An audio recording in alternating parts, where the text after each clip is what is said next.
కథ పేరు తెలివైన కాకి మరియు దాహంగా ఉన్న జంతువులు.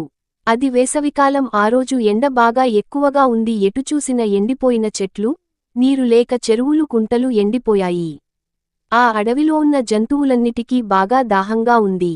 కాని ఏంచేయాలో తెలియక జంతువులన్నీ అటూ ఇటూ చూస్తున్నాయి. ఇంతలో వాటికి ఒక కుండ కనిపించింది. దానిలో అడుగున కొద్దిగా నీరు ఉంది. వాటిని చూడగానే జంతువులన్నిటికీ ప్రాణం లేచివచ్చింది. కాని అవి అడుగున వాటికి అందకుండా ఉన్నాయి. వాటిలో ఉన్న కుందేలు అంది కుండను పగులకొడదాం అని. జిరాఫీ అంది పగులకొడితే నీళ్లన్నీ కింద పోతాయి అంది.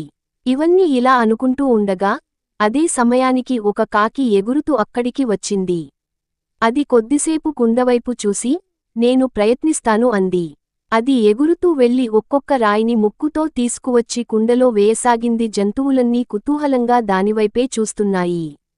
కొంతసేపటికి కుండాలోని నీరు పైకి వచ్చింది. చుట్టూ ఉన్న జంతువులన్నీ ఆనందంతో చప్పట్లు కొడుతూ కాకిని మెచ్చుకున్నాయి. దానికి కృతజ్ఞతలు తెలిపాయి.